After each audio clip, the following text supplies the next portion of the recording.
dadweynaha reer Berbera ayaa saaka waxa ay rayigooda ka dhibteen doorashadii shalay ka dhacday golaha dhexe ee xisbiga kulmiye taasi oo lagu doortay musharaxa madaxweynenimo oo loo doortay Muuse Biixi Cabdi iyo musharaxa madaxweyne ku-xigeenimo oo loo doortay madaxweyne ku-xigeenka xilligan talada Soomaaliland haya Cabdiraxmaan Saylici. haddaba dadka reer Berbera ayaa 9 cod oo kala duwan oo aanu qaybaha kala duwan ee bulshada ka qaadnay ayaa 760 waxay taageereen musharaxnimada inay jeclaayeen inuu ku soo baxo Dr. Salebaan Ciise Xagla Toosiye. haddaba rayigaasi kala duwan waxa uu dhacay sida tan doorashadii muhmalku ku jiray ee mijaxaabinta ah ee lagu sameeyay Xagla Toosiye taasi oo dulqaad iyo tulaalo fara badan muujiyay taana waxa ka arimiyay ciidan dalka iyo xusbiga toona u turay. hore waxaan hambaleynayaa murashaxa la doortay Muuse Biixi Cabdi oo markii koobaad ee murashax madaxweyne ku-xigeen oo ka soo jeeda gobolada bari oo saaxadda siyaasadda ee xisbiyada ila heerka uu tartamo runtii biij cusub oo faray ahayd shalay nasiib darro golaha dhexe oo may dooranin isagoo dadaal badan muujiyay Xagla Toosiye waxaan ku gubaabinayaa inaanu niyad jabin anigu shalay doorashadii shalay dhacday waxaan u arkayaa horta mid wanaagsan oo waxa weeyaan in xisbiga kulmiye hormoodka ahaaba horta lagu doortay laakiin waxaan jeclaa inuu soo baxo madaxweyne ku-xigeen cusub oo waji cusub iyo istaraatiijiyad cusub leh ka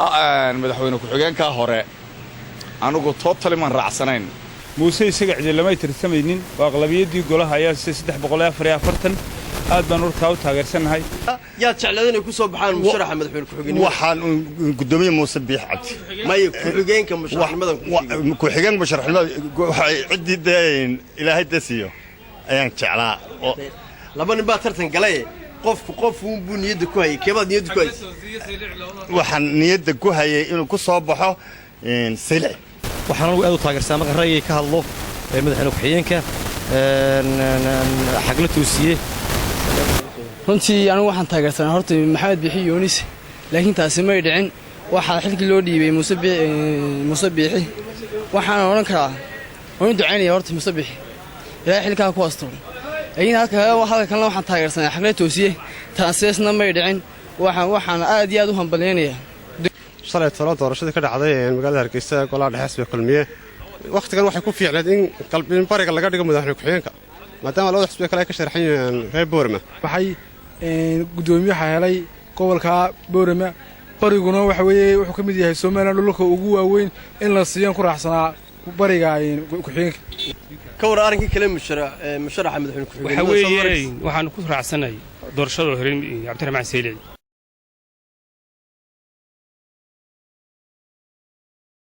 dan hambali ayaan leenoo hambaliyeen talabaad ee madaxweyne ku-xigeenka waxaan leenahay odaygaas Saylici ayaan ku taageersanay doorashada shakhsiyan haddaan ka hadlo fikirkayga waxaan horta watay amaan taageersanay Xagla Toosiye waxaan la horta Xagla Toosiye aad badan mahadsantahay dhiiranaanta iyo isugu soo hawshay in badan ku-xigeenka wax laga gobolka awdal sanadkan waxaan rajaynayaa inaan gobolada bariga laakiin waxaan leeyahay waad u daayartay mar labaad iyo mar saddexaad baan soo dhaweynaa gobolada barigana waxaan leeyahay mar labaad iyo mar saddexaad ba fursada siyaasadda weynoo banaayeen السلام عليكم ورحمة الله. بسم الله الرحمن الرحيم أدان كهذا شركة شلي كدعي هرجساء قلاع دحيح حسب الكلمية أنا واد بين كسر جدا بيكوس واحد هذا السنة إنه مشرح مدحوين الكحيين كوجوس أبو حاجة توسية نصيب ضرر لكن ما يدعين إن وحنا لا حاجة توسية واحد موجسي درين كشعب كسومال لأنه لو بسوت جدتي ولا أنا كنا بيحي ماشي كدعي واحنا كلنا هاي قولي سو ti magaalada Berbera oo dhalinyarada odayaasha iyo waliba aqoonyahanku way ka hadlayaan doorashadii shalay ka dhacday golaha dhexe ee xisbiga kulmiye taas oo lagu doortay Muuse Biixi Cabdi inuu musharax u noqdo madaxweynenimo xisbigaasi madaxweyne ku-xigeenna uu ka noqdo Saylici oo hadda madaxweyne ku-xigeenka Soomaaliland haddaba mid ka mid ah aqoonyahanka Soomaaliland ayaan ku soo dhaweynaa bal fikirkiisa bismillaahir rahmaanir rahiim magacaygu waa Cabdirasaaq Cali Xuseen aniga fikirkaygu kulli wixii horta waan jeclaa in dhinaca bari madaxweyne ku-xigeenku doorkan maro hase yeeshee marka aniga rayiyan labada musharax ee madaxweyne ku-xigeenka u tartamayay